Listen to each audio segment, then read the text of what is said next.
Welcome everyone. Thank you for joining us today for our webinar on simplifying advanced process mapping, a stakeholder-focused workshop for clearer, more effective communication. My name is Charmaine Mackay, and I'm a part of the team at the IIBA Melbourne branch as the events lead, and I'll be a facilitator this evening. I'm excited for today's presentation where our speaker Kevin Gupta will educate you to have a strong understanding of how to create process maps that deliver value and can be reused across different projects. Before we get started, I'll go through some general housekeeping and answer some frequently asked questions. But first, an acknowledgement of country. IIBA Australia acknowledges the traditional owners of country throughout Australia and recognise their continuing connection to land, waters and culture. We pay our respect to elders past, present and emerging and extend our respects to all Aboriginal and Torres Strait Islander people present with us today. Now, as this is a webinar, you'll be able to submit questions for the presenter to answer. So please, if you do have any questions during the presentation, please type them into the Q&A box in your Zoom control panel. We'll attempt to answer all questions when asked, and we'll hopefully have some additional time for Q&A after the presentation. Note that we will also give you the ability to speak to our presenter, Kevin. However, it is completely up to you if you wish to turn the mic on and to speak. If you do have any technical support problems for the webinar, please type a message in the question box and we'll attend to any technical problems if they arise.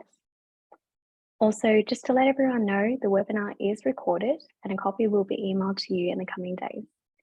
I'd like to introduce tonight's speaker.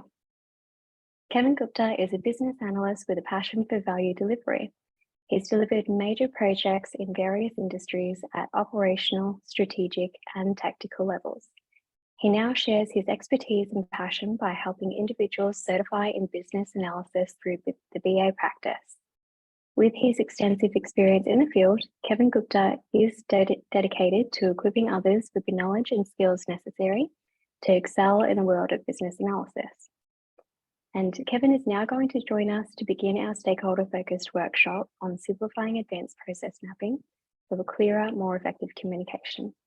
Now, without further ado, we'll turn the time over to Kevin. Welcome, Kevin. Thank you, Charmaine. Hi, everyone. Okay, so I'll share my screen with you all now. One tick. Okay, so it should now come up. Yep, I can see that okay. Yep, fabulous. Okay, so just wanted to welcome everyone to the Simplifying Advanced Process Mapping workshop. Just wanted to quickly introduce, thank you, Charmaine, for introducing me firstly. Hi all, my name is Kevin. I've got a quick slide, so if you want to take down my contact details and if you ever want to get in touch with me, I've got the contact details online for you. I wanted to thank IIBA for this great opportunity for me to present the workshop to you all. Now, I'll be presenting this workshop and all of the case studies, the examples through my experience and how I have assisted several organizations in implementing really good processes that are reusable, scalable, and also achieved great value, not just for the stakeholders, but of course for the overall organization. And I'll be able to take you through that journey with me today. Just a quick disclaimer. So all of the information that I'm presenting is for educational purposes. This is all through a well-tested experience over several organizations and several projects that I've actually worked in and delivered successfully. So feel free to use any of this content in your day-to-day process mapping activities, to your projects and in your organizations. If you've got any questions about process mapping during or after the workshop, please get in touch with me. Okay, so what is the agenda for today? So I'll quickly introduce who the BA practice is and what we do. Then I'll be able to introduce you to what this workshop will entail, the basics of process mapping. Now, we won't go too much into the fundamentals. We presume that there is some basic understanding. So we'll just touch on the fundamentals. Then we'll look at the 4 levels of process mapping, what they are and why 4, and what are the benefits of us starting at this level. What are the differences between each level? So I'll be able to walk you through that. And then I've got a small case study for us. So time permitting, we'll be able to take a look at our case study, and we'll be able to do 1 or 2 examples ourselves. And then obviously there's Q&A. So if you've got any questions, obviously pop them in the chat, and I'll take a look at those questions, and I'll do my best to answer as many of those as possible during the workshop today. And then we've got a quick wrap up and conclusion in the end. Now, in addition to the conclusion, what we've got in the slide pack is lots of great reading material, some design principles that we won't go through in detail as we're going through the workshop, but you will be able to refer to them after the workshop. Okay, so who is the BA Practice? So the BA Practice is actually an IIBA approved course provider. I started the BA Practice a few years back for my passion for business analysis, and because I have gained really good experience over the last 2 decades working in business analysis, delivering great value across industries in Australia. I've worked in transportation, I've worked in health, energy, a little bit in defense. I've definitely worked in education, worked in banking. So, I've worked in lots of different industries, and I've implemented these process maps in all those industries with great outcomes. And as we were delivering great value to our organizations, this is one area where I actually felt I can equip individuals across the country and beyond in some good business analysis practices. So BA Practice was born out of passion and love for business analysis. So I've delivered over 50 projects throughout my professional career, and I obviously aim to deliver many more than just 50. So we've delivered, as mentioned already, delivered projects across several industries. The BA Practice, the services that we provide, we're actually very flexible in the way we provide our services. We provide services on weekends, weekdays, part-time, and as per your organizational needs. So if you've got any questions about those, please get in touch with me. Our vision is to be Australia's leading consultancy and business analysis services provider.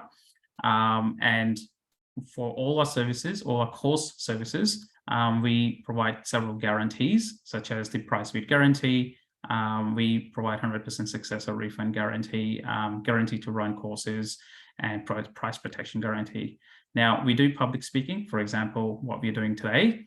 And for any certification or any other business analysis services, please reach out to the BA Practice.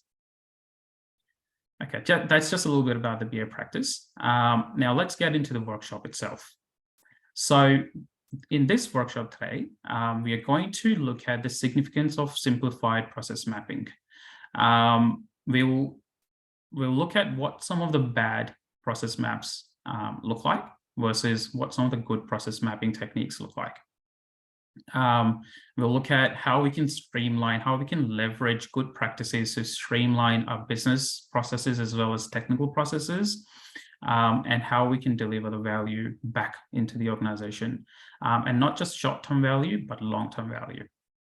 And we'll be looking at how these simplified process maps help us communicate better, help us make decisions better, and how we engage our stakeholders right from the start to the end of our whole process mapping journey.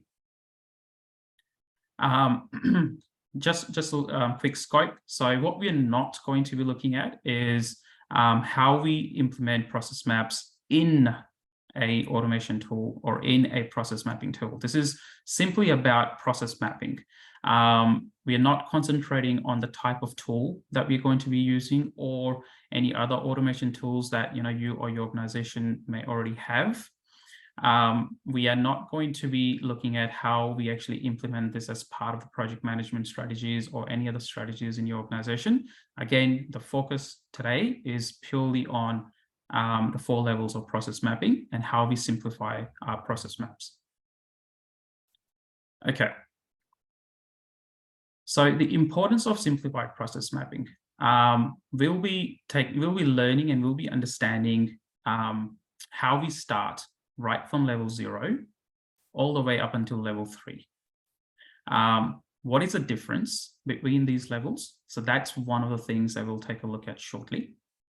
And how and what other techniques do we also include as we are working within these process map levels?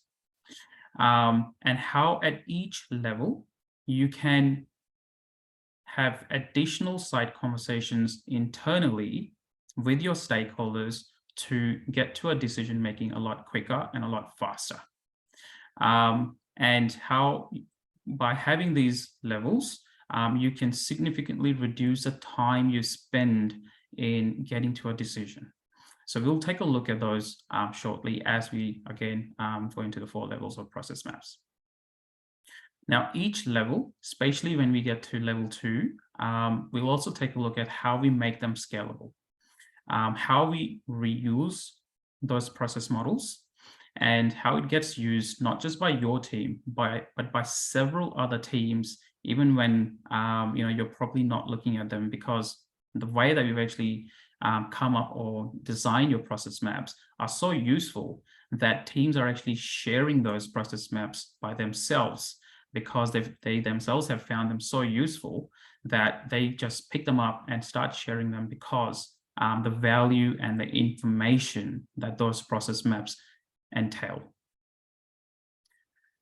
Okay, so what to expect out of this workshop? Of course, we're going to make it as interactive as we can. So we do have a case study, but throughout the workshop, please ask as many questions as if there is any confusion or clarifications you're looking for, and I'll be able to help you with those. And we'll of course go through some practical exercises. So time permitting, when we do look at the case study, the idea is that we want to get into 1 or 2 of those levels, process mapping levels. And we can get to all 4, that would be even better. Okay. Now, key takeaways. So by the end of this workshop, some of the takeaways that I would like you to take from this workshop would be to recognize that process mapping, firstly, is actually not a difficult technique. It's actually quite easy once we obviously experience them, once we see them, how it actually works out, right from level 0 up until level 3.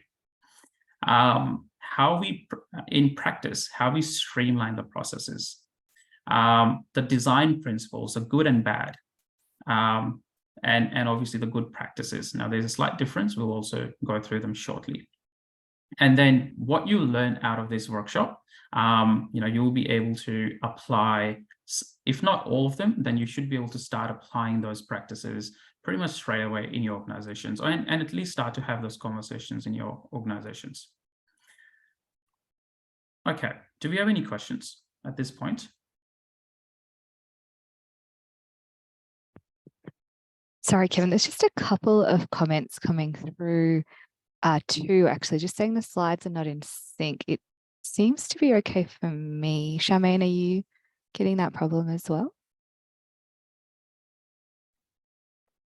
I'm viewing the workshop introduction slide at the moment. Yeah. I think I've got, if anyone else is having fundamentals of process mapping, the green slide now. Yeah, that flipped over straight away for me. Yep.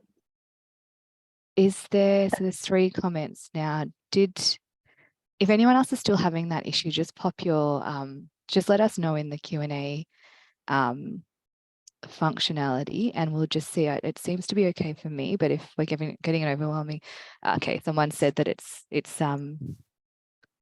okay. Okay, if there's an overwhelming response, maybe what we'll do is just stop the screen sharing and start again. But I think, Kevin, just keep going. Sorry about that. But no other questions aside from that so far, Kevin. No worries. Great, thank you. Okay, So let's look at the basics of process maps. So a few things that I recommend strongly is keep your process maps as simple as you can. Now, in practice, and in fact, in several organizations, one thing that I have noted quite often is that we tend to make our process maps quite confusing by using lots of different symbols, and that too without a legend. So as you start your process maps, definitely add in a legend and use basic symbols. So basic symbols such as, you've got a start, process, a decision with an end. So you've got start and an end happening in all of your process maps. So that way, when you create a process map and you share it with anyone, then you will be able to, so I'm just looking at a comment at the moment. So I'm looking at the fundamentals slide where you should see 2 dot points and some blue boxes that I've got represented on the slide. Let me know if this is not what you're seeing. Sorry, I've just got the chat box as well. Just wanted to make sure that everyone's seeing what I'm seeing. That's what I'm seeing, Kevin. Awesome. Okay, so I'm not sure if that's maybe an internet issue on that person's end, but okay, I'll keep a chat. I'll keep looking at the comment box as well. Okay, so basically, use your common and base symbols as much as possible. And I do see a lot of people go quite technical with several other methodologies, and we try and mix several methodologies. So let's say, BPMN, whether you're using BPM2 or whether you're using some other technique or methodology, and you combine them, that's in a sense probably okay. But again, my recommendation would be keep your process map simple. The reason and the value of doing so would be that your stakeholders who are not process map savvy will still be able to take a look at these process maps and understand them quite quickly. And there would be less of the focus on training your stakeholders, and there will be more of a focus on actually getting the value out of the process maps. So keep them simple, keep them basic as much as possible. Use your, and always start off with a legend, and your legend should obviously come first. Now, I know this is quite basic that I'm mentioning, but this is one of the issues I've seen in several projects where we actually start with the process maps. So this is just one thing I just wanted to get out of the way. Now, if you move over to the next slide, so in the next slide, I've got a quick sort of a blue swim lane diagram. I'm hoping that's what everyone else is seeing. So as you're doing your process maps, keep your process maps as consistent as possible. Make sure that your process maps are coming across logical. So when I mean consistent, I mean use consistent labels, use consistent symbols, and any coloring that you're doing. And at the same time, if you have started off doing swim lanes, then keep to swim lanes. If you've started off doing other flowcharts, then keep to those flowcharts. Don't mix and match them, because that obviously causes confusions. So keep to one type of process map that you've just started working on. And also number your process maps as much as possible, because those numbers actually come in very helpful, especially if you are planning on extracting requirements out of those process conversations you're having. And you can always trace your process maps to your relevant designs or requirements that you're possibly creating on the side. So they really come in of a great deal of use, because then you will be able to work with those process maps, not just today, but also several months down in the future. Okay. All right. So, and as you're doing your process maps, don't forget to add in any roles and responsibilities in your swim lane. So I've got a bias towards swim lane, but roles and responsibilities is actually quite important to add in your process models, only because it actually quite clearly tells us who is responsible for for an activity or a swag of activities for that team, right? So in this example, I've got function 1 and function 2. So in here, you can quite clearly see that function 1 is responsible for starting a process and also responsible for ending the same process, whereas function 2 is probably just taking care of one activity in this whole process. So keep to those basics and you will achieve really good results. And the reason why, again, is because when you're putting your roles and responsibilities, it makes it really clear to identify who's responsible and accountable for a specific process. And again, if you're identifying a process owner, you'll also be able to identify those process owners really quick. Okay, now let's look at some best practices, which I've already mentioned in the previous slides, but just to reiterate, so as you're conducting your process mapping exercises, you will be able to engage stakeholders by putting their, obviously by doing the roles and responsibilities, making sure that the activities that they are conducting are being put onto the right lane. And one thing I would again recommend as well is don't miss out on your stakeholders. Include your stakeholders in all your process conversations where you feel that they'll be able to provide you with some value. Validate your process maps, validate the information that you're capturing. Don't make any assumptions. One of the great issues I've also seen is people making lots of assumptions that, if we are doing process A, then we must be taking an activity 2 as the next step. Please always validate the information with the stakeholders who are involved. And if you need to go out and have further conversations with other stakeholders, involve them in those conversations. It's super important. And that way you're not just engaging them, but you're also taking them through the journey, because this is a visual map you're creating, and visual maps work a great deal in bringing your stakeholders on board. So that is something that you'll always receive kudos about if you are engaging your stakeholders. As you're doing your process maps, always make sure there is some context. If you're bringing your stakeholders in a conversation, these process maps, firstly, they themselves provide a great deal of context, but you still want to have some background information as to why you're bringing a stakeholder into a conversation. What is this process modeling conversation even about in an organization? By having those good practices up your sleeve, you'll be able to not just engage your stakeholders, but get a great deal of buy-in from them. Okay, and last one is ensure accessibility. So store these process maps or models in a shared or central repository where other stakeholders can quickly search them, find them, and use them for whatever activity that they might be using them for. So make sure that all these models that you create are always accessible. Okay, so that's just a quick basic. Do we have any questions before we move on to the next one? Yes, we do have a question from Van, and Van, I'm just giving you the permission to speak, so you can clarify the question if you need to. So the question from Van is, can process maps include interactions with systems? So that's a good question.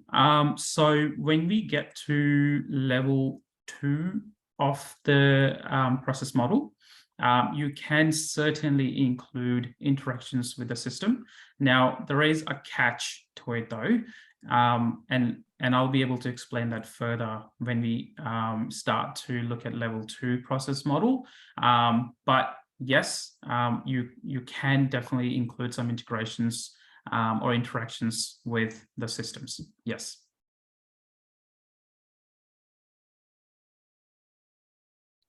Van, did you have anything you wanted to add to that? Or I've got another question as well. Van, did you have anything you wanted to add to that or ask further?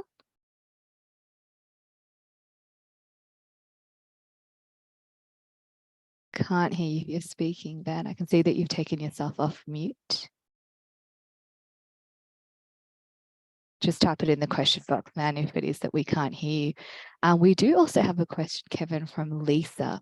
Can you explain how to include metrics and measures? Oh yeah, that's a good question. So basically, what we also do, so let's say if you're going over to level 1, and again, I'll just get into the 4-level process mapping slide, and I think a couple of these questions we'll be able to cover off as we're going through them. So the interaction with the system, as well as the metrics and measures, we'll be able to cover them shortly.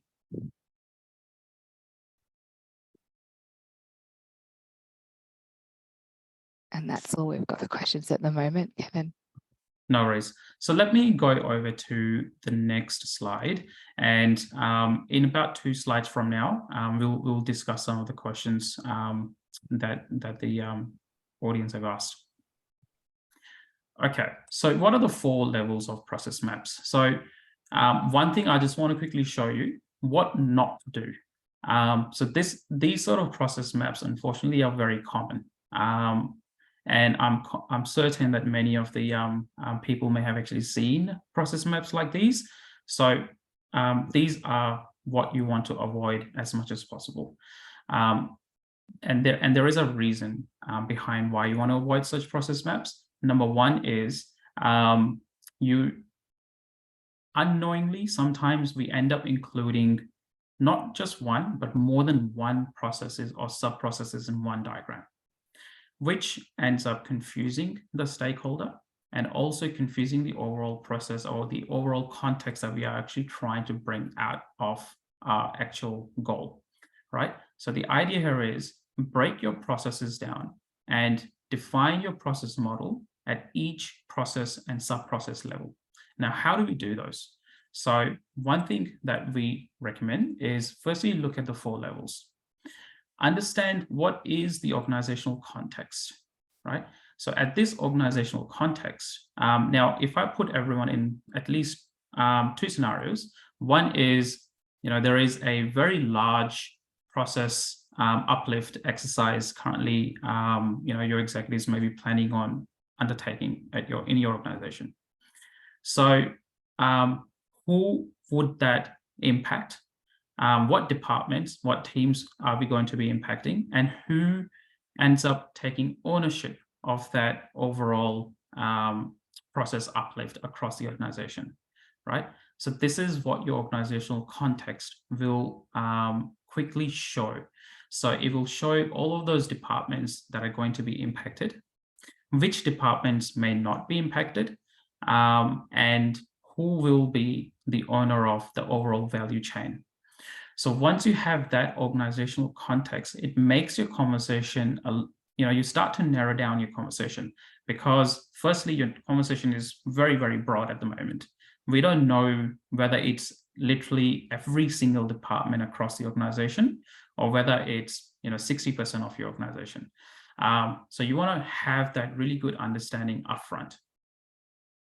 Once you've got a really good level 0 understanding, then you move over to level 1, which is your context or your process map.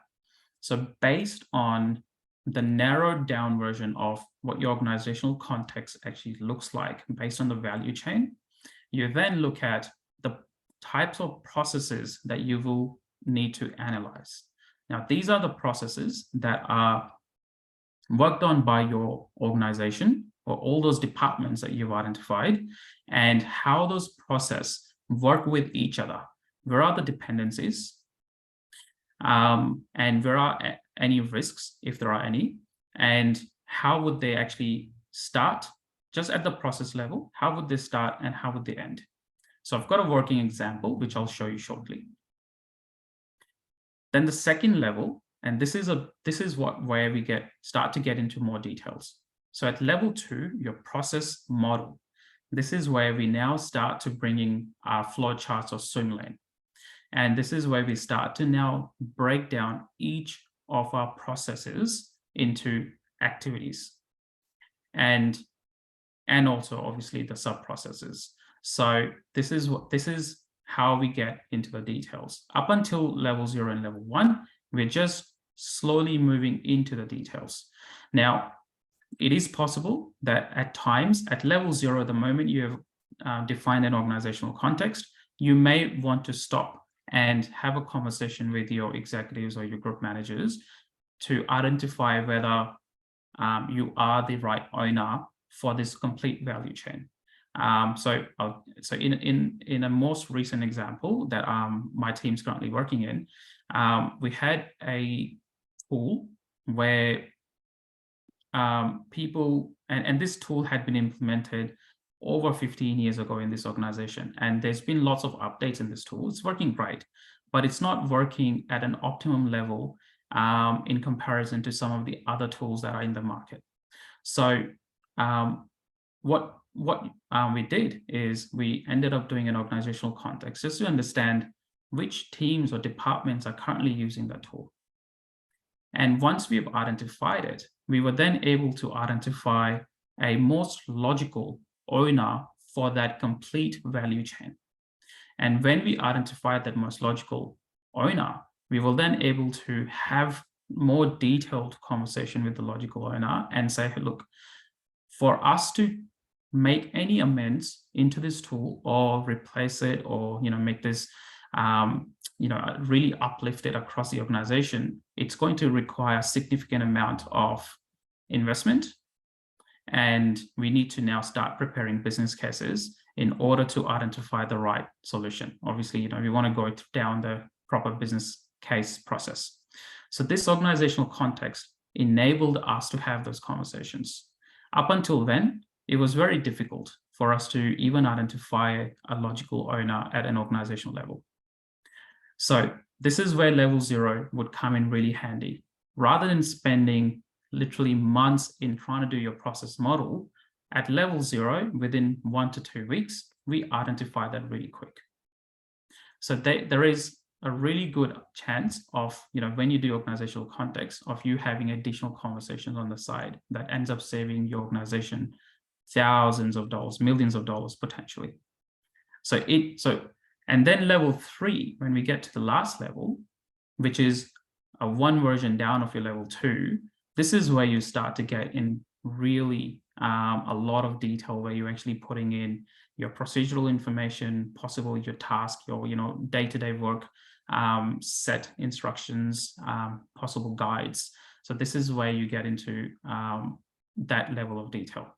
So if we were to talk about just system interactions, you would put them in your level 2, because this is where you're doing your activities.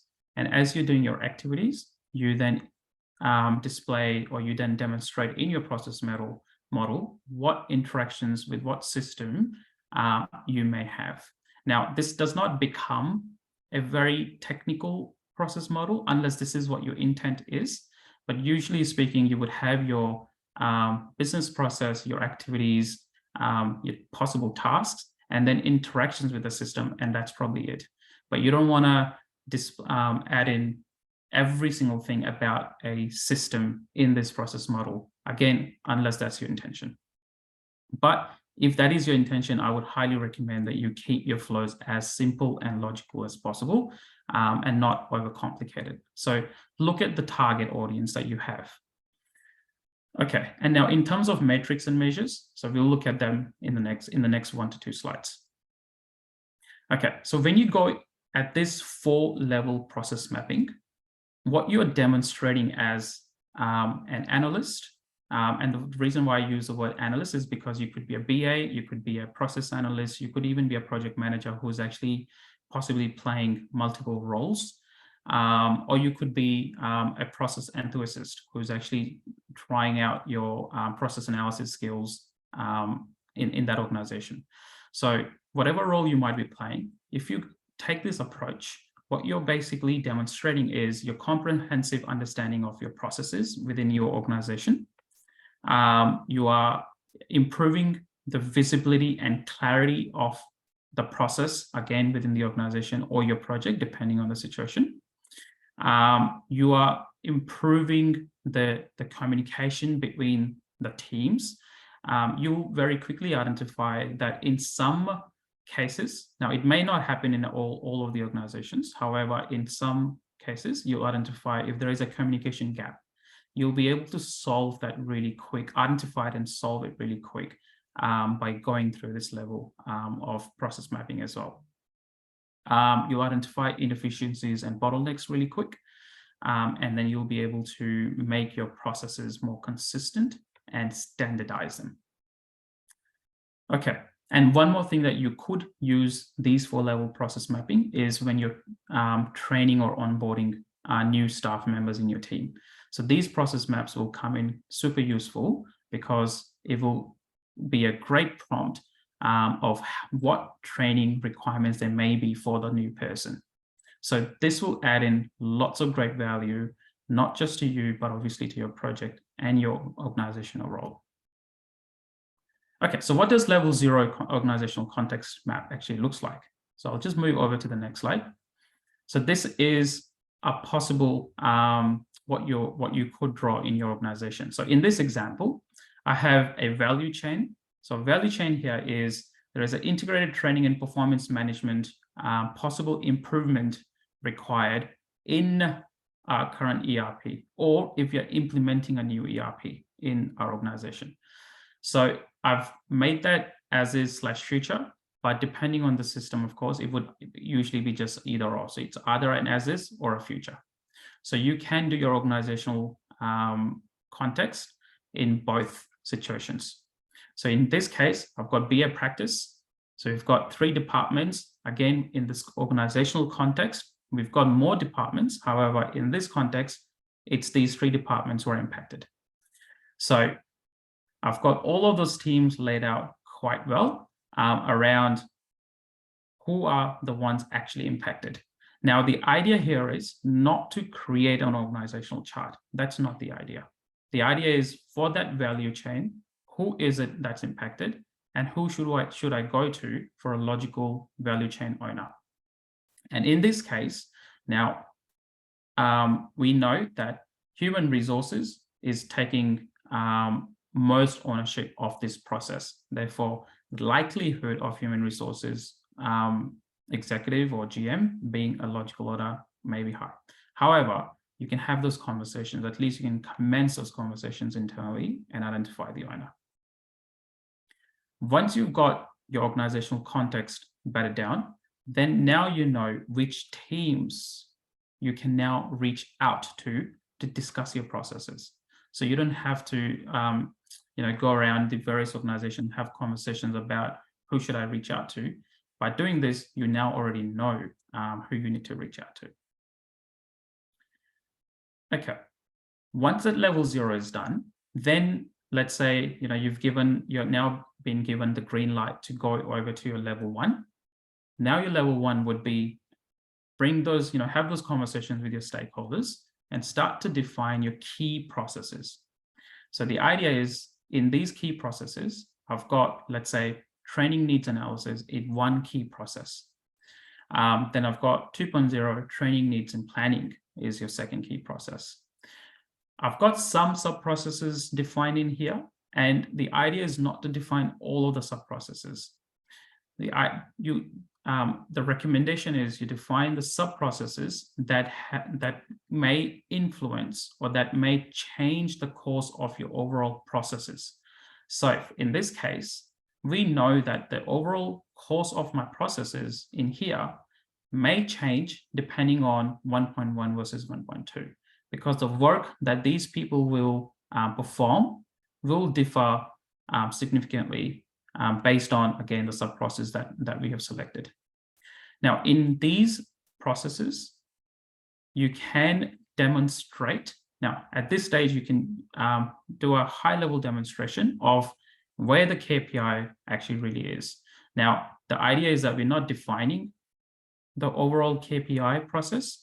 What we're defining is where the KPI and possible metrics and measures actually lie. Is that the complete process? If so, great.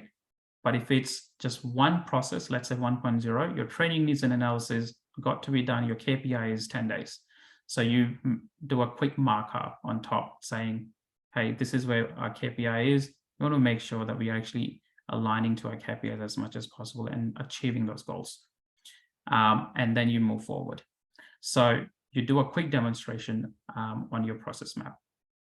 So this is all about just a process map itself. So level 1, Now I can, so if you were to share this process map with me, I'll be able to say, oh, okay, this is at a high level, what happens throughout this value chain of integrated training and performance management.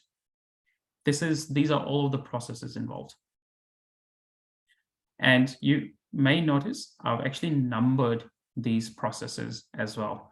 So 1.0, 2.0, and sub-process I've got numbered as 1.1 and 1.2. Now, these are unique identifiers for my processes and sub-processes in this value chain. The reason, again, I've got them numbered is so I can, if I'm creating my requirements, if I'm working on any, or if I've identified any possible gaps or any issues, or I'm doing any sort of impact analysis, I can easily refer or I can do a traceability to these designs that I'm actually creating. So they help me not just in the short term, but also long term. And that way my stakeholders can always come and refer to those if necessary. Okay, so what process maps are not? Something that we want to be aware of. So process maps that overall speaking, and it's not just about level 1, it's just in general. So they're not your detailed procedural documents, right?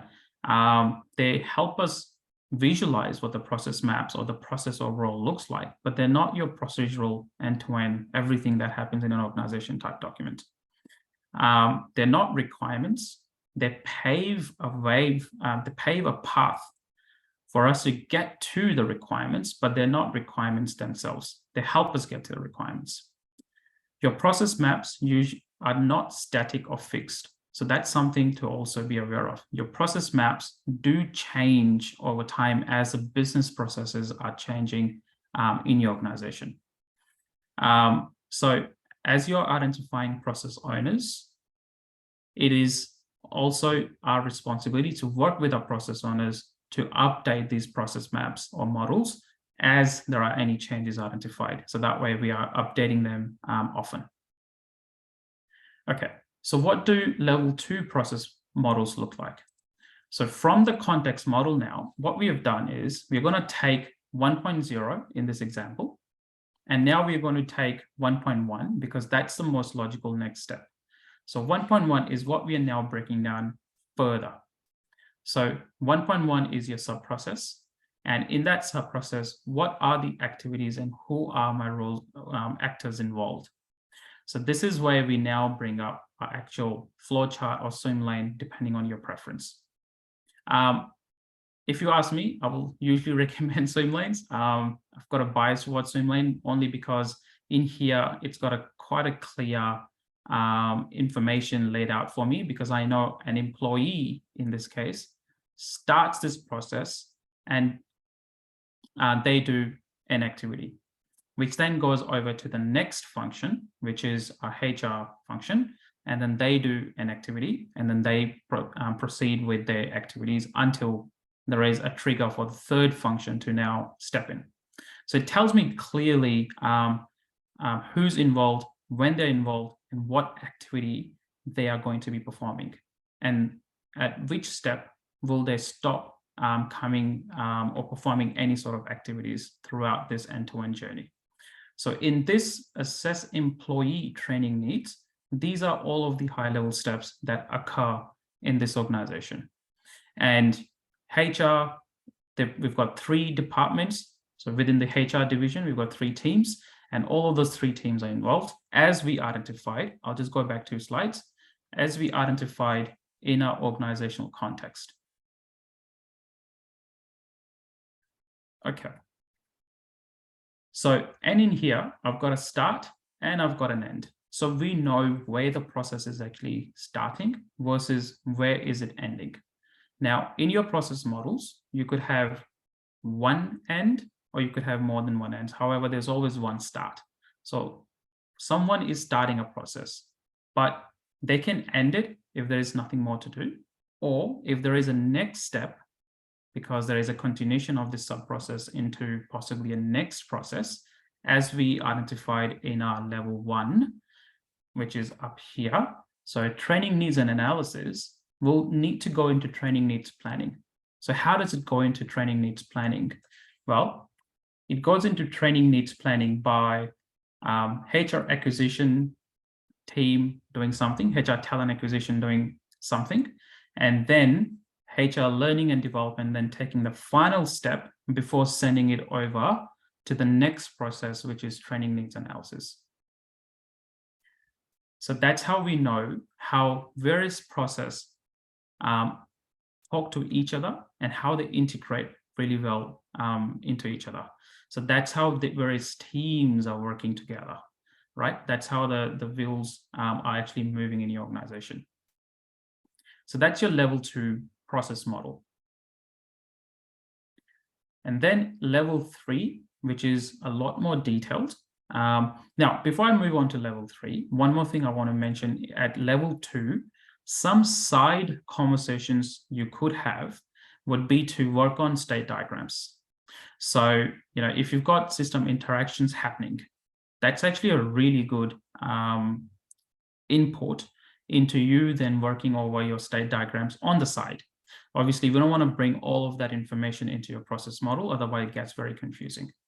So you could start to work around, okay, well, in this process, what system states are there? Therefore, I may want to now prepare a state diagram on the side to also understand how the process, the business process, and then the overall state of the system actually works together. So you could have those conversations. You could possibly have additional conversations around your gap and impact analysis. By performing your level 2 process model, you will identify possible gaps or possible improvements in the overall business process, right? Or system process. Therefore, you can take this information and then have those additional conversations on the side with other stakeholders on how and what you can do to improve your processes internally. Because obviously you're doing a as-is process at the moment, and you want to take this as-is to the future state. So all of the great ideas that you're capturing as you're having this conversation, make sure they go into your backlog or your requirement repository, depending on what you're using in your organization. So my recommendation to all of my team members in several organizations, what we do is we do not drop any of the great ideas that we are coming up in our conversations. We always capture them in our documentation, because you never know what one of those ideas we may end up implementing in the future. We prioritize them, we go through a traceability exercise, and that all thanks to a great process model conversation that we are having with our stakeholders. So there's some great site conversations that I highly recommend that people have as they're going through the process model. Okay, and then finally your level 3. So your level 3 is where we now get into a little bit more detail. Now, there's again, so all of your numbering will start to come in here as well, because again, we are doing traceability at the same time. So 1.1 is your sub-process, and then you can name your activities as well. So in here, you can name them as, so submit the training request form is your 1.1.1, right? So that's an activity that you can number. Therefore, when you get to a task description, this is a great template that you could use, and we'll be uploading this information, the slide packs and the templates onto the BA Practice website, which you can always download freely. So we'll upload them overnight or maybe in the next 1 to 2 days. So please visit the bapractice.com.au and you can download this information. So in the task description, we've got your process model, which is your 1.1. Who is actually responsible for performing this task? And what does this task actually entail, right? At this stage, it's just submit training form. Well, great. But how do you submit it? What information do you submit behind this activity? This is what you then define in this task description. So you've got responsibilities, you've got the trigger point. Well, the trigger point is, this person, this employee, the reason why they want to submit this form is possibly because of one of these 3 reasons: that their employee has suggested them, it came out their performance review, or it's just that they're looking for a promotion internally. Or even internally, they are looking for a job change. They're looking to move from let's say, a data entry person into a business analysis job, in the same organization. Therefore, they're looking for this new certification. So that's why they want to submit this training needs, the submit training request form. What is the input? Well, the input is you submit this form. The output would be that you have submitted the form. Any dependencies, timeframes, or any alternative parts. Alternative parts here would be if the online form has stopped working for whatever reason, the systems are down. Therefore, you either send us an email or you submit a paper form, scan it, and then email it to us. And then the steps required to then submit that information to us. Now, this may sound like requirements, but they're not requirements, right? This is a great information, or like you can turn this into a procedural document if needed. You can turn this into a user guide later on if needed, but this is just high-level information about the task itself. So again, something great that various teams, I recommend using these 4 levels in your organization. So these are the information that I just wanted to cover. Do we have any questions? Yes, we do. So first is from Noble, who has asked, what's the best way to repurpose an existing process without leaving out sensitive details, thereby making the whole process simpler and saving time? That's a very good question. So what you could do is, if I just go back onto one of the process, the back process map that I had put on display earlier. So let's assume that you've got a process map like this. So one of the things that you could do is read the process map and identify those key processes. Start with that. And if you're able to identify the teams impacted, even better, because then you know that you can then do a draft organizational context. And with the processes that you're identifying, you can then get onto your level 1. And it's always about starting with a blank piece of paper and putting in the information that you think is appropriate, right? And as you're putting that information, then have those conversations with your stakeholders to make sure that what you're capturing is actually covering all of the information that you're analyzing in your existing process map.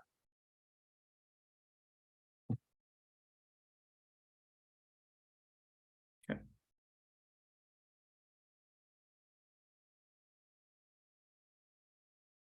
Do we have further questions? Sorry, I was on mute, which is brilliant on my part. Sorry, Kevin.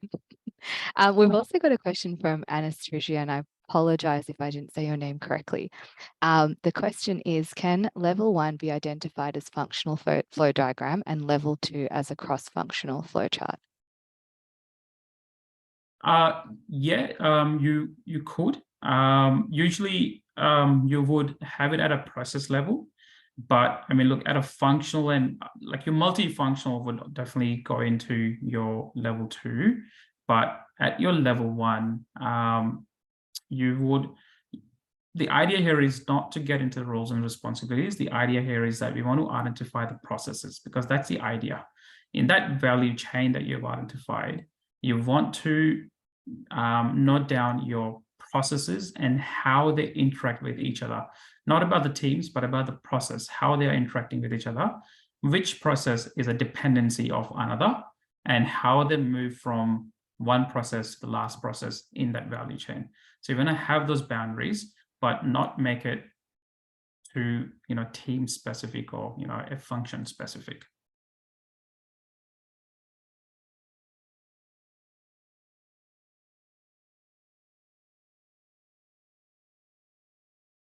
Yeah. Sorry, next question. Done it again, sorry. Next question is from Natasha. My understanding of a context diagram is that it would reflect context of data flow and process boundaries. Is that correct? So a context diagram, so if you look at level 1, it's not so much about your data flow.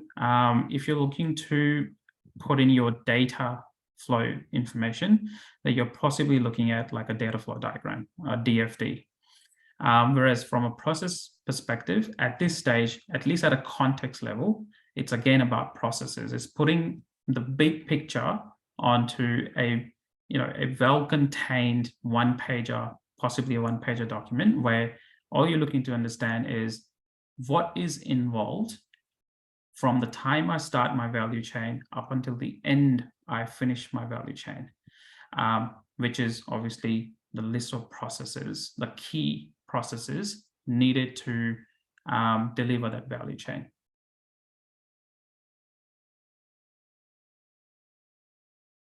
Okay, Natasha, if you didn't have anything else to add to that, I'll move on to the next question, which is from Louisa, who asks, could you elaborate on how to link level 2 with state diagrams?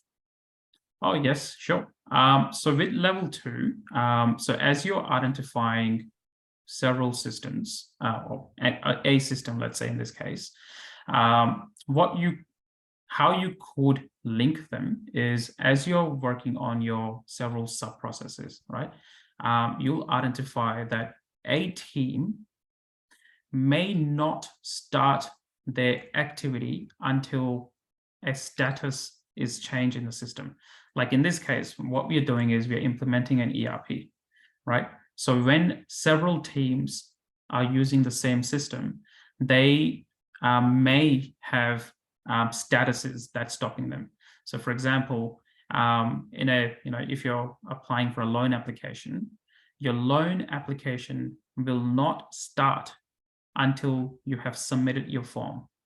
So in that case, your submitted status is actually what's going to trigger an assessment to possibly start by someone in the bank.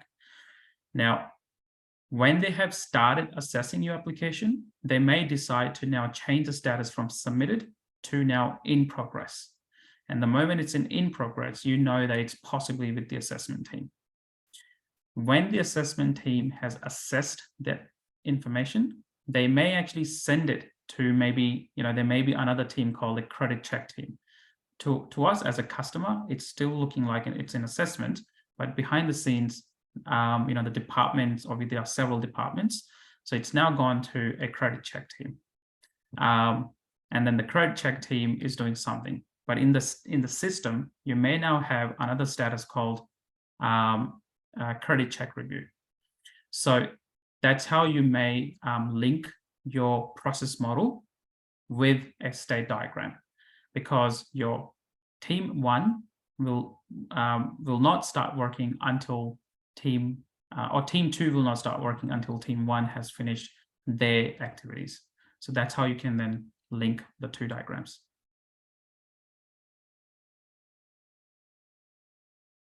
We've got another question from Sagar, who asks, in your level 2 process map, there is no legend. Would you recommend to have a legend in every process map, regardless of the level?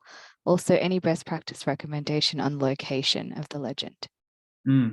So in the way that I or my team creates process maps, we actually have hyperlinks in our several process map documentations. So even in Visio, I'm one of those people who likes to use Visio. So what we do is we hyperlink them. We have a legend right up front. So that way there's a proper area that we give to the legend. And then in several process maps, if it's necessary to have legend, then we create it. Otherwise, the legend is always right at the start. And we give a quick bookmark so that if the stakeholder wants to review or look at the legend, they can click on it, comes up with the legend. So legend is usually, I would highly recommend having that up front, so that the reader, as they're going down with the information, they already understand the context that you're setting up. So for example, if you're going to have, a start symbol like this, then you want to have that right up front, so that the moment I start reading my process map or whichever map that I'm working on, I know that that is a start symbol. Similarly, I know that this is an activity symbol versus my manual sequence flow versus my system sequence flows. So And as a stakeholder, once I actually start to review the process maps, that starts to embed in my mind already. So I don't have to keep looking at the legend all the time as well. Thanks, Kevin. Just a quick follow-up on that one. What I've noticed is some organizations, instead of having the word start, whether it's a round or the symbol you have chosen, there is actually a process name. For example, customer call contact center. Is that the best practice, or that should be an activity after the start? No, that's a good point. And no, so because in this case, this is the very first sub-process that we picked up. Therefore, it is actually start. But when you go over to 2.0, your start would not be named as start. It would be named as possibly 1.1. 1.1 assess employee training needs. That would be the name of your start. And obviously with the prefix number to it. Yep, makes sense. Thank you. No worries. Thanks, Sagar. We've also got a question from Adiola, who asks, when meeting a stakeholder for the first time to understand their needs, is the idea to begin process modeling at level 0 and progress from there? So I would play by situation. So in most cases, it is a good idea to understand the organizational context. Now, in a smaller organization, the drawing organizational context is a lot simpler, because in small organization, you've got a few departments and very easy to map. But in complex organizations, I would recommend starting off with an organizational context if it already does not exist. But obviously, if it exists, then you want to reuse that. So yes, so my recommendation would be to starting off with an organizational context, with an exception that you are strictly bound by, let's say, only looking at one sub-process, which is, let's say, 1.1 in this case.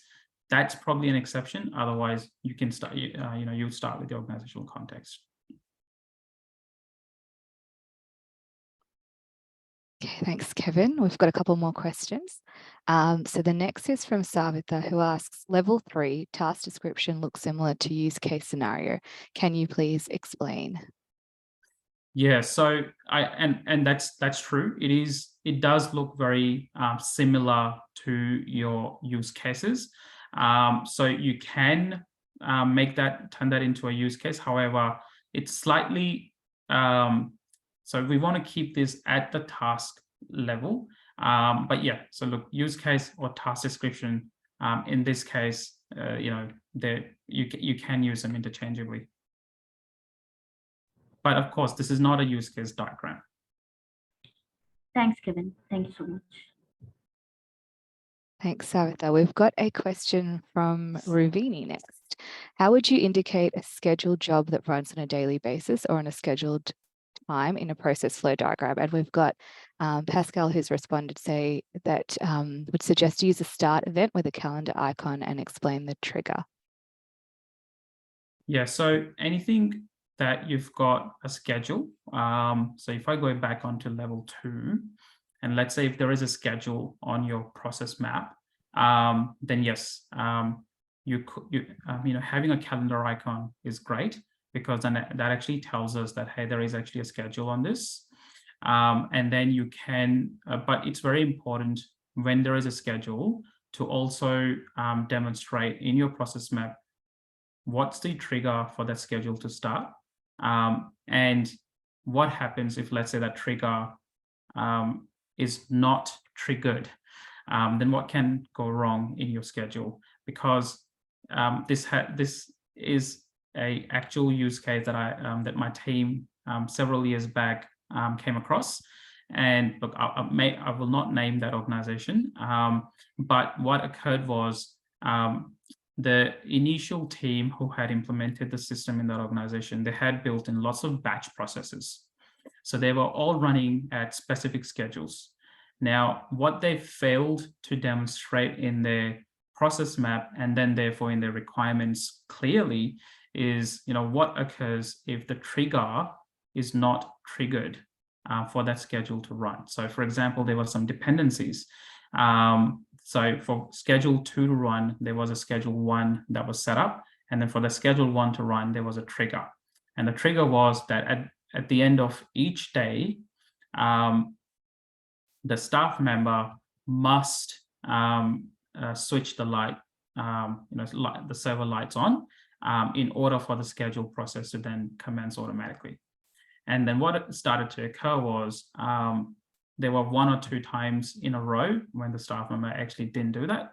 And what started to happen then from day 3 and 4 onwards, the schedule or the batch process actually started to increment or accumulate. And because they accumulated to a level where the server load could not take it anymore, it started to then fail all of those batches.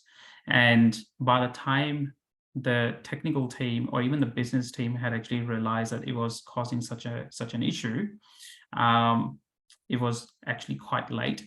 And there were a very large queue of people demanding for their money to be refunded outside of their business reception, and it was just a chaos.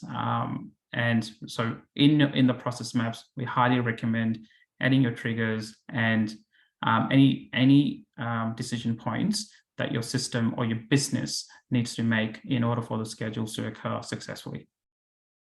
Thanks, Kevin. Just for that, if there is a scheduled job set to run on a particular time, not triggered by any other events and not triggered by any human interaction, how would you represent in the swim lane, because it's no people involved? So if there is no person involved, but you've got a schedule, so it is a pure system schedule. That's what you mentioned. Okay. Yes. So if it's a pure system schedule, and is that a critical schedule that you want to show in the business process? Yes. Okay. So in this case, what you would want, how you would want to show is that if there is a schedule, and is this where your process then ends with the schedule, or it starts, it triggers from there. It triggers from there. Okay. So then in that case, you would want to start off, look, there's a couple of things you could do. You could have an activity, a system activity that needs to occur in order for that schedule to then carry on. And then once the schedule finishes successfully, then what is the next step in the overall process? So start off with a process, display your trigger, and then from the trigger, what is the next step that occurs? And have a decision point, which is your system decision point. What happens if the schedule itself actually fails, or if it decides to, overload in my example? So you want to display some decision points in there as well. Thanks. Thanks, Ravini. Kevin, we've still got quite a few questions to go. So shall I continue asking the questions? Yeah. So we've got about 10 more minutes. And I was hoping to take a look at the case study. Is that okay if we can take a look at note of all of those questions, and then maybe I can respond if you've got some time towards the end? That's fine, Kevin. Awesome. So everyone who has asked questions, thank you. Please keep popping them in, and when Kevin finishes the presentation, we'll come back to them. And it's great to see that some people are actually popping some comments and things or responses to people's questions as well. So shout out to Pascal. Hope you don't mind me pointing you out, Pascal, but thanks for that as well. So keep the questions coming, guys, but we're going to pause now and we'll just let Kevin continue and come back to these after. Thanks, Kevin. Thank you. Okay, so let's go over to the case study. Basically, the idea here is that we want to, because obviously we are in a workshop environment, we want to take a look at the case study, maybe spend 5 minutes on understanding this case study, and then spend, because obviously we're running out of time, so we may decide to maybe do 1 or 2 levels based on the case study. Okay, so. And as we're doing the case study, I know there are some polls. Please bring the polls on if you're able to. I know we've missed a couple of polls because we got quite into the preso. Okay, so with the case study, so in here, we've got the BA practice, okay, a leading provider of business analysis services in professional certificate courses. So what the BA practice is looking to do is implement a CRM implementation, CRM in their organization, which is currently led by the customer engagement division. So, and this will integrate with several teams that we've got identified in here. We've got some divisions identified in this case study. And then we have an objective, right?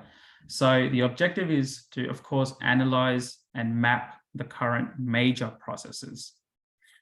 We want to look at the critical processes. We want to look at the sub-processes, and we want to have a conversation around what sort of flows there would be in an ideal scenario. So in this case study, what we have not identified or defined is the actual flows and actual, how sub-processes are linked to another sub-process. And that's actually done on purpose. And that's only so that we can have a conversation, a productive conversation ongoing in this meeting. So we can then identify some good flows. So if anyone wants to speak up around, how a sub-process may be linked to a second sub-process, sub-processes, then please speak up, and that way we can make it quite an engaging and interactive next 5 to 10 minutes. So what I'm going to do is I'm going to open up Visio. I'm sorry to those who like other tools such as Lucid Chart. I'm just one of those people who likes to use Visio quite often. Okay, so I'm going to make this a smaller screen just so that everyone can see what we've got in this. So if I was to do an organizational chart, organizational context diagram, so within this value chain, right, what we're looking to do is enhance customer relationship management process. That's our overall value chain. So which we know includes several processes. So now that we've identified a value chain, one of the things that we want to do, so I'm just going to maximize this for a moment. So enhance customer relationship management process.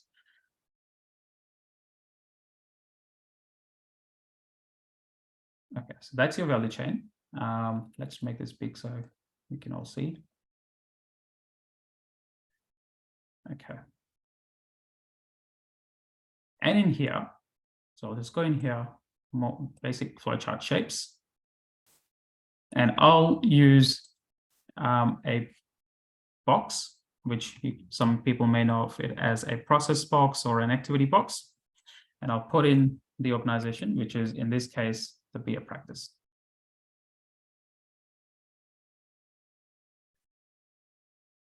So with this, we are slowly identifying how this overall value chain fits in this organization.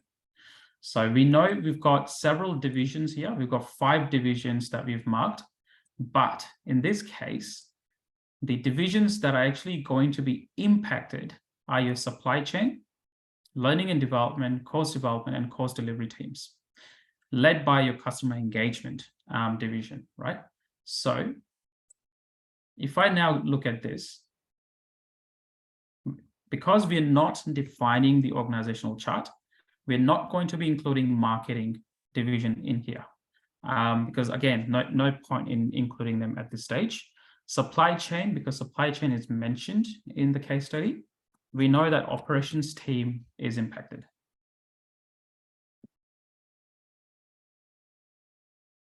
And then similarly, we know that if I go back in here, learning and development team, course development team. So that's human resources. That's impacted. And we've got course delivery teams, and that's again your education. So there's education division that's impacted in here. Okay, so we'll then put human resources.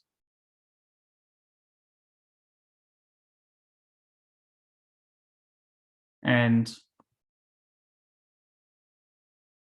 education division.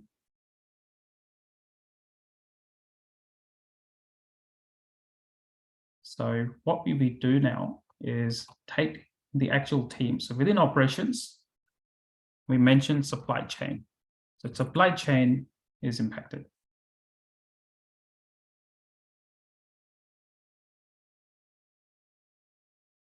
And then the next team would be learning and development. Sorry, I'll just so I can see.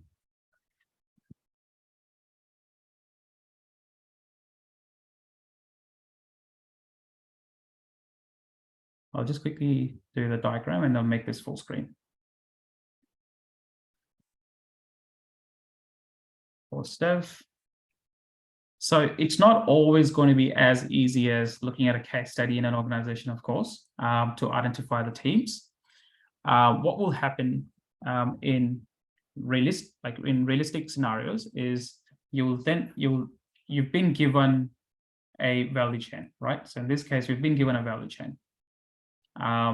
Someone out there has actually come to us and said, okay, Kevin, you're now the BA on this value chain. Can you please help us understand what the impacts are if we were to proceed down this value chain path? So one of the questions I will ask is obviously which teams are impacted. So, you know, the person who's given me the task, for example, let's say my project or my program manager, they may not even know all of the teams that are impacted, but I'll just ask them, just give me a starting point. Who is impacted? And they'll say, look, why don't you start off with, so in this case study, the customer relationship management led by the customer engagement. So why don't you go and ask the customer engagement team, because these are the guys who want to enhance the customer relationship management process. So I'll say, okay, well, no worries. Let me go and have a conversation with the customer engagement division, right? They've given me a really good starting point already.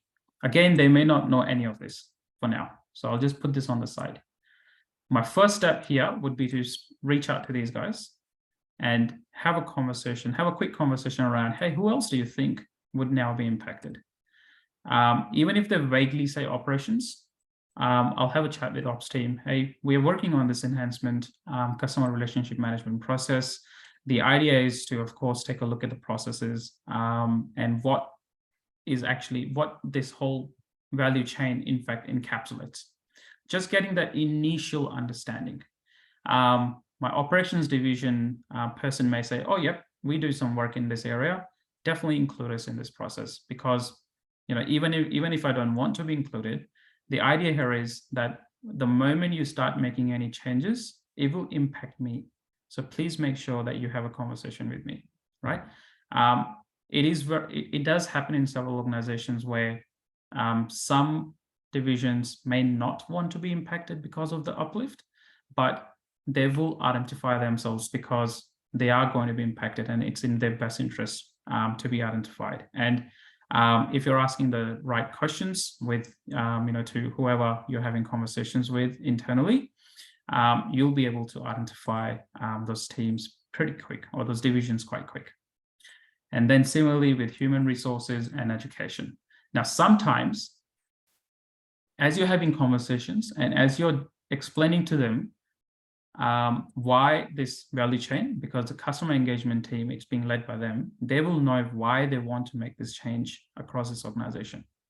So they'll be able to also give you really good clues around who else you go out and have conversations with.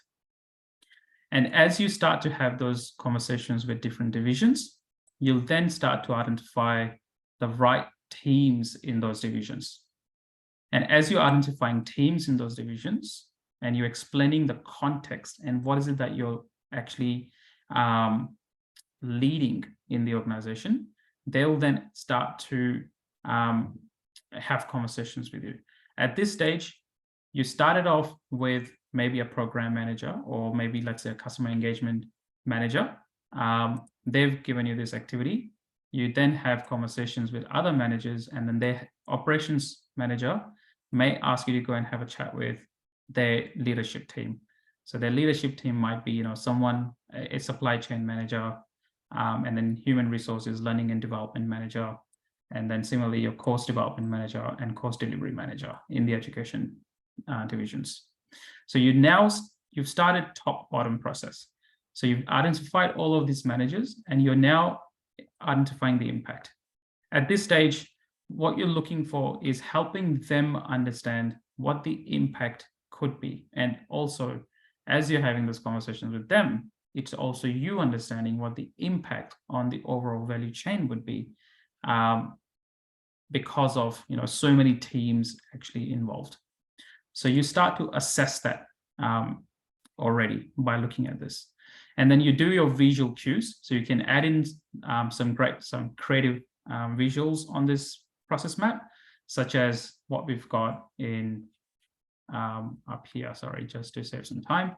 So like how we've got here that all of these teams are impacted. Just when I showed you this, or when my stakeholders look at this organizational context, they'll very quickly be able to identify the key teams who are impacted because I've got visual clues on this. And then I take this to the division who's leading this whole change, and then I can then work with them and say, look, there are a lot of teams impacted, and there are some teams who are for this change, and there are some teams who are against this change. So let's have conversations on those. And then you'll be able to start to resolve those conversations right at the top level. And at the end, the program or the overall uplift may carry on, or in some places they may not, because there's possibly most teams who are saying, look, don't want to proceed. Let's stop this whole uplift. And then there may be some teams who will say, yep, let's proceed. And then you can narrow down your overall project based on who's in and who's out of your overall uplift program. So I'm just looking at the time. So I know we are just about to hit 7 o'clock in a few minutes. Are there any final questions? Unfortunately, we were not able to get through all of the levels, again, because of the time restrictions that we are working within. But I hope you all found this helpful. Just wanted to maybe check if there are any final questions I could answer. Yes, there are still questions coming through. So thank you everyone for asking those questions. I've just popped a message to say that because it's unlikely we'll probably get through all of them, just use the thumbs up to upvote the questions you'd like to see answered most. If not, I'll continue in the order that they have been asked. The next question is from Tim, who asks, what are your views on swim lanes versus pools and swim lanes as per BPMN? Sorry, I missed the second bit. The swim lane versus pools and swim lanes as per BPMN. Look, I think it's really just a preference thing. I personally like swim lanes only because when I start to use BPMN type swim lanes or pools, then the expectation there is that I'm going to be using lots of BPMN type symbols. Now that's obviously not an explicit expectation, but that's more of an implicit one.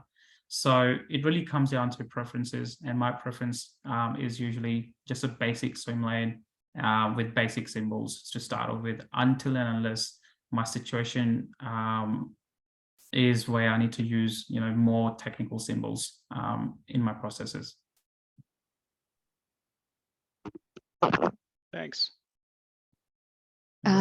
Next question is from Karen, who asks, what would be the ratio of time estimates for each level of process mapping? For example, level 0, 5%, level 1, 10% of allocated time, etc. So when we're doing level 0, it's usually, it's supposed to be very quick. So in very complex organizations like the one where I'm currently at, I would probably give it about 2 weeks. I won't put a percentage, only because I don't know what my end sort of looks like. So I'll probably give anywhere from a few days to a few weeks, depending on the size of the organization that I'm in.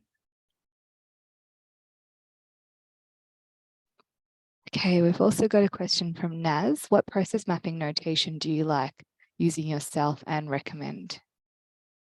Yeah, so that's a good one. So again, I'm not against any of the formal notations out there. So whether you want to use BPMN, that's perfectly okay. I think from my perspective and my experience, I would highly recommend, irrespective of which notation you go for, keep your process map simple. That's the biggest recommendation that I will give. Don't go for those technical symbols until and unless you absolutely need to, or you have a requirement for. Okay, we've also got a question from Anonymous. What elements here do you need to consider unique to process maps compared to other kinds of mapping, for example, data flows, as mentioned earlier? Yep. So so in these process maps, one thing that we don't, or like the recommendation is not to get into too much detail, would be the data flow. You can refer to some data to represent that, hey, there is some data flow occurring, but it's obvious, because if you're moving from one activity to another, there is of course some data exchange that's happening between these activities. So if you want to go into the data side of things, then my recommendation would be to then pick up the DFD and start to work on the data flow diagrams. Now, even in DFDs, you can go into the levels. So you can have level 0, level 1, level 2, and so forth. Level 0 being the highest data flow, where you're just sort of showing the key systems or key databases and how the data interacts between those two systems. Whereas the idea of the process maps is to actually show the activities and not get too detailed into the data side of the fence. Okay, we've got our next question from Shubhangi. Can we use swim lanes to show communication across systems and platforms? For example, an employee fills a form on platform 1. Platform 1 then sends submitted data to platform 2, which triggers a certain action, etc. Or should DFDs be used in this case? You can use, so if you're doing like a system process mapping, then certainly you can have your system represented on where you've got your functions at the moment. So you can definitely use swim lanes for your system analysis or system process mapping as well. Thanks, Kevin. No worries. Next question is from Samantha, who asks, in level 1 and 2, how do you account for multi-entry points for a timing event activity that may or may not happen? So for example, person A buys a product online, then 5 minutes later, person B buys a product, but they got a pop-up for discount. The process is per person buying a product. Samantha, if I haven't asked the question, tried to read it out as it is, but please clarify if I didn't read that out properly.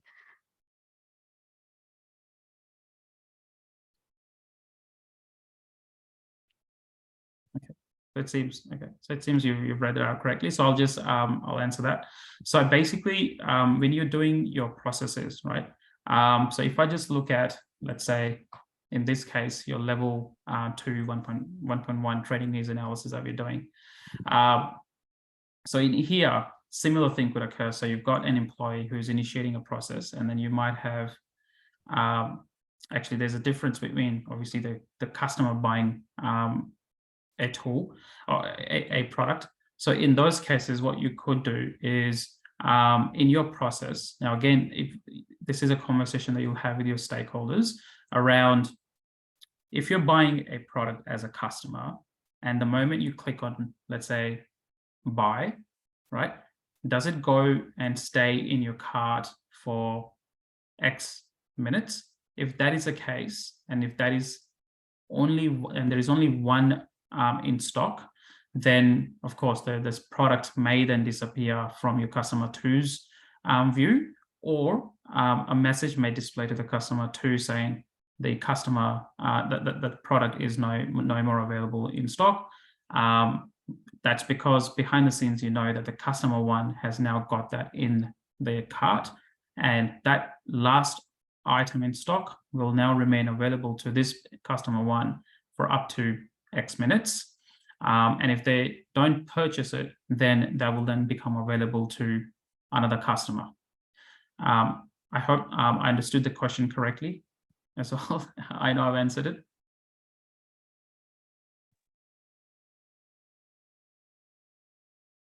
I think we'll take that as a yes, Kevin. Got a couple more. Yes, Samantha says yes, thank you. Oh, fabulous. About Okay. 3 or 4 So more questions. Shalina, I know we've just hit the time. I'm happy to keep going if you are. Charmaine, what do you think? We've got about 4 questions left. I think we should well, be if there's good to keep only going. about 4 questions, Yeah. absolutely. I think answer them while we can. Yeah, Sure, that's awesome. So we'll get through these questions, but I think we'll stop the questions there. So thank you again to everyone who has popped questions in.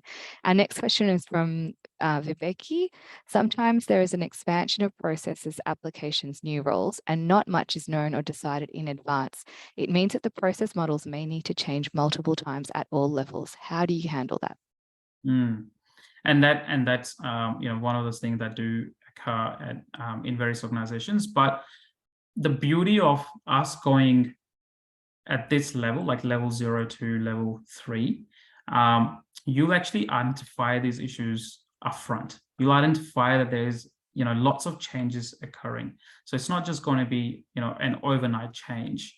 So as you're having conversations with all of these stakeholders, especially, let's say if you didn't identify at level 0, that's fine. If you didn't identify at level 1, that's also okay.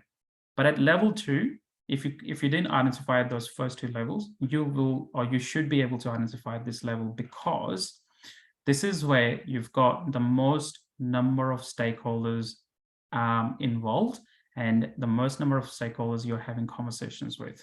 So as you're speaking around these activities, step-by-step activities that's currently happening in this process, someone will notify you that, hey, there is a possible change coming.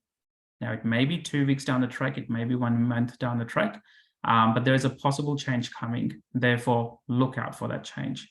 And that is your clue to then think out, obviously, up front as you're doing your process analysis. So that way you can start to capture those possible changes, or pause until that change has actually come through.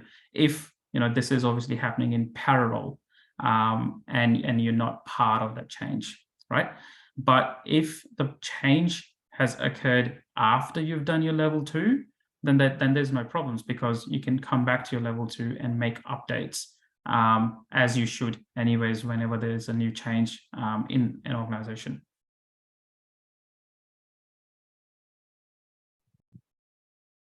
Okay, thanks, Kevin. Lisa asks, where do you show the metrics and measures to track performance areas for improvement? Okay, yes, that's one of those questions that was asked earlier. Okay, so there's 2 things you could do. So when you're doing your metrics and performances, so one thing, now if the metric and measures are built as part of your business process, then one thing that you could do is, let's say in learning and development, there is a metric that we want to train 10 employees per quarter, right? And obviously that performance is now being tracked. So there's 2 ways you could do this. If you could represent that in a process map with some icons that, hey, this activity or this process has metrics and measures inbuilt. Now, you don't need to go through the complete process in this business process, because the idea here is that learning and development team want to train as many employees as possible, of course. So what you do here is you can represent that with a symbol. The moment a form comes through, that your metric or your KPIs are now about to start. So you represent it. Otherwise, if you don't want to go down to that level of detail at level 2, what you could do is you could then go into level 3 and define that in your tasks. So they are, as learning and development team, one of my activities here, or my alternative parts, is to obviously provide the learning and development pathways to this employee. So I want to process this application as quickly as possible so I can then achieve the team metrics and measures that I'm bound by. So you could get down to that level of detail.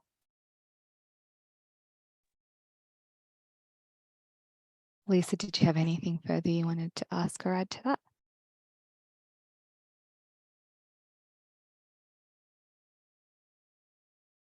No. Okay, so our next question is from Glenn, who says, "Hi, Kevin. Does the BA practice offer training in developing process mapping, particularly around gaining a sound understanding of how to identify and build a value chain?"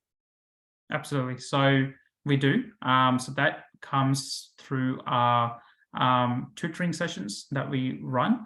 So you can enroll in those sessions and we can actually go through developing process models right from scratch up until, obviously once we've done or reached the advanced process mapping. So we go through that right from the start to the very end.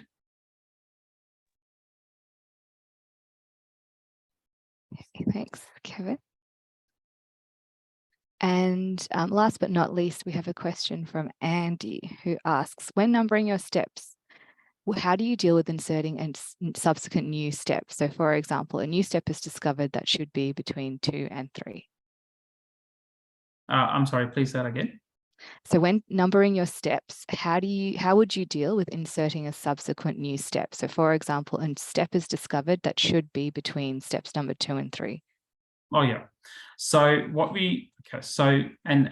what I would recommend is, let's say if you're given this 1.1.1 and the next one is 1.1.2, and now you've discovered that there should have been a new 1.1.2, right? That we didn't identify earlier. So if you have already utilized this numbering system in other documentations, then my recommendation would be to not change the numbers, keep them unique. In fact, you can, if you're, depending on the tool that you're using, if it enables you to lock number changes, then of course lock them. So what you would then do is you would have something like 1.1.1v2, for example. So you could then set up your numbering. You can have versions that there is an iteration or there is a new number that has actually come in between these two steps, or you could even give them alphabets. So and this happens often, where especially when you're working on improving process maps that are already being developed. So this is one way that you could insert additional steps between numbers.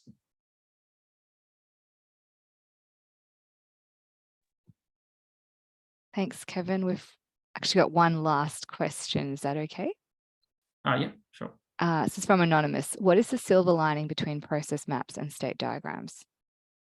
So state diagrams, so there's two things, right? So process maps, if you're doing it based on obviously business processes, your state diagrams would be based on usually your system states. So that's one boundary that you would create. So if you're creating a state diagram, you would just start with, because it's not supposed to go down to as detailed as your business process maps would. So in your state diagram, you would say an application is submitted. So if I was to, if you've got a couple of minutes, can I quickly show a state diagram? I'll just quickly build this on Visio, because I know that question has come up a couple of times. So if I was to build a state diagram, right, I wouldn't go down to the detail of going in organizational context or even level 1, level 2. I'll just go, okay, my start, this is my start, and you can number it if required. So I'll just keep it simple for the purposes of this workshop. So you've got start.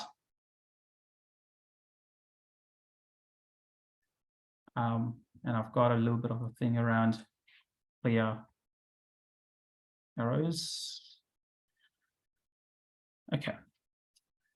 And your state might be, as mentioned earlier, let's say submitted. You may have a decision point if you want to. And again, this is making it as user-friendly as possible, right? So use the symbols that you're used to using and your stakeholders are used to seeing. So keep them standardized.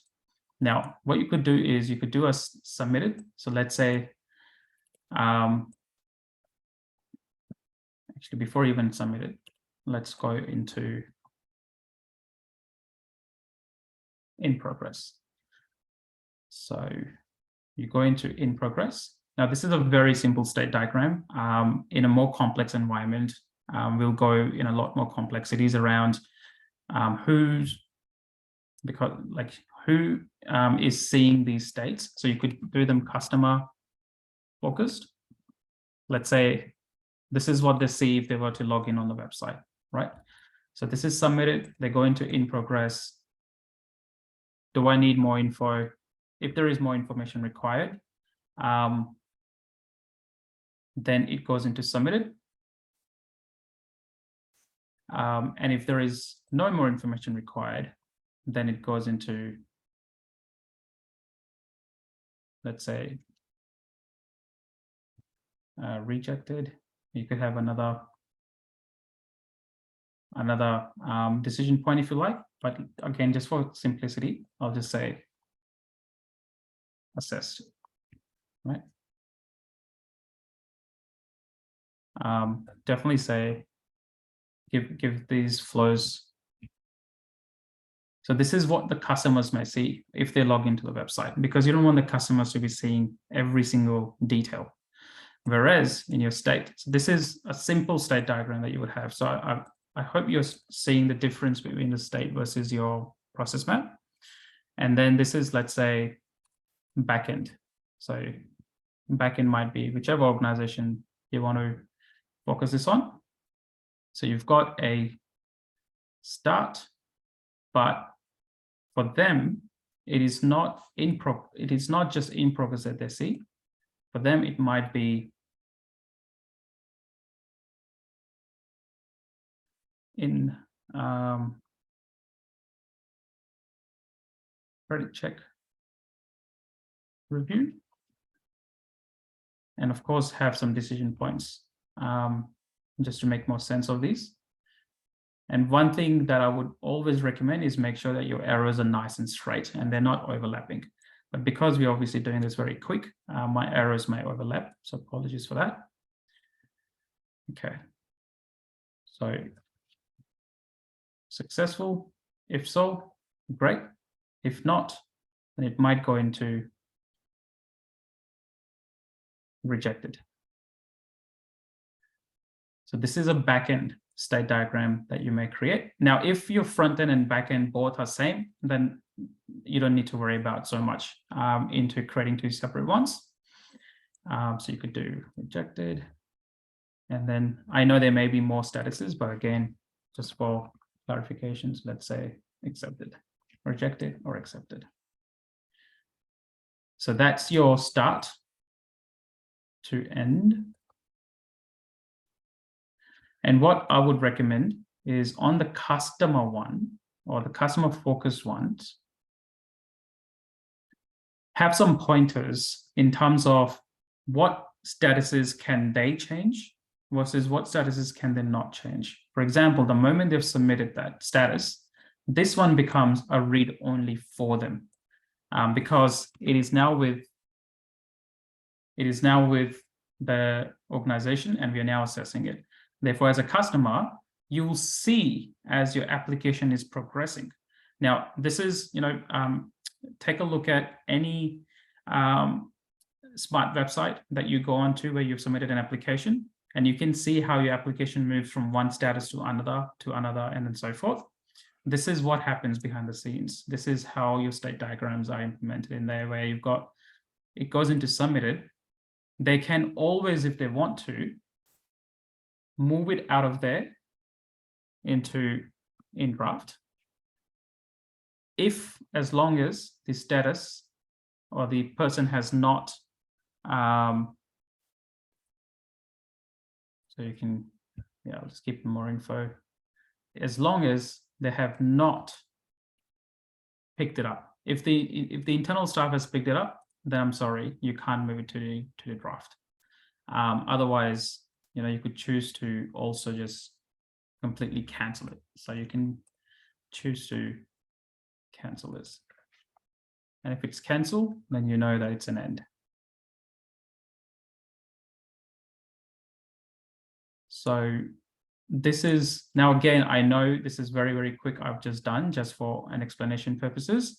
But in reality, your state diagrams would look a far lot better than what I've just done in the last 5 minutes. But this is the difference between your state diagram and your process map. Thanks, Kevin. And just a question about BA practice as well. So Bhavik says, thank you for the wonderful workshop. Are there any coaching mentoring sessions you do which are customized to the requirements needs of a complex enterprise environment? Yes, we do. So in fact, we are currently providing certifications to several organizations based on their needs. So we have customized our content. Now, when we do provide our consulting services as well, it is customized to the organization requirements. So what we do is we have a confidential conversation, and we then discuss what the customization needs are for that organization and how we can provide value to that organization. Okay, cool. Thank you, Kevin. Thanks, Kevin, for answering all of those questions. That takes us to the end of the questions. So thank you, everyone. If you've got any questions, I'll leave my information right up here. So you can contact me on my mobile, or you can reach out to me via the bapractice.com.au website.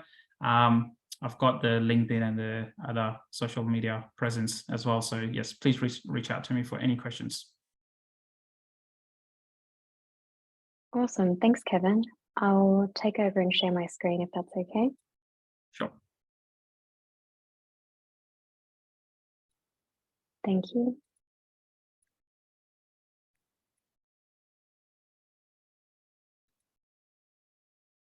Beautiful. Yeah, well, first of all, I'd like to thank you, Kevin.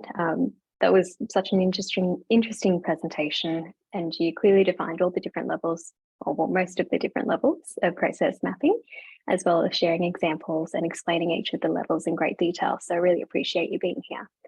I also want to mention that I share the same love for swim lane diagrams as well. I found that they simplify complexity, and they're a lot easier to write and decipher. And thank you to all of our attendees for submitting all your questions. We do get a lot of value from having interactive sessions like this. Hopefully you'll leave tonight's session with a new perspective and are confident in approaching your next process mapping task. Just a quick reminder to let everyone know that the slides and the recording will be shared in the coming days. And I'd like to let everybody know about the upcoming events that we've got shown here on the screen. So we do have upcoming in-person networking events, one scheduled for Wednesday next week in Perth and another scheduled next month in Brisbane. And we also do have FOBA, so the Festival of Business Analysis, which is scheduled for the 16th to the 20th of October. FOBA Melbourne will be held on Thursday the 19th of October, so make sure you put a placeholder in your calendar and book your tickets. We do have a number of experienced BAs lined up with some great new topics, so we'll hopefully see you all there. Now, just touching on study groups, the IIBA holds year-round study groups. Submit an expression of interest to be a facilitator or a student. The Agile Analysis study groups will be launching in the next couple of weeks, so be sure to register your interest as soon as possible. Now, as for the mentoring program, we're lucky to have the IIBA Melbourne mentor lead with us tonight. Charlena, would you like to join us to discuss the benefits of joining the mentoring program? Thanks, Charmaine. So yes, IIBA runs a mentoring program and they're kicking off at different time points in different states. Melbourne's program is currently underway at the moment, but if you jump on the website, you'll be able to see the dates for upcoming programs. And there's also an expression of interest there if you would like to partake as a mentee. And we're always looking for mentors as well to share their experience and expertise. So program's a great way to network with other mentees. It's also a great way to network with mentors as well. And you get that sort of one-on-one ability to sort of, I guess, work on or help with your professional development, be it articulating your goals or the steps to achieve those goals. And through the EOI process, we do get some information from the mentees and mentors in the attempt to sort of best match the mentee and mentor partnership, because of course the success of the program is based on the partnership itself. And it's great to see some of the mentees from the Melbourne program attending tonight as well. But jump on the website and yeah, pop in an EOI, and depending on when the next program is kicking off, someone will get in contact with you, and it doesn't have to be face-to-face anymore. It used to be a very much a face-to-face program, but we've got lots of mentees who are happy to, or prefer actually, to do a virtual sort of partnership. So mentees and mentors can be matched from different states if that's something that is more suitable to you as well in terms of time constraints of physically meeting a person. So jump on the website and pop in your EOI if that's something that does interest you. Thanks, Charmaine.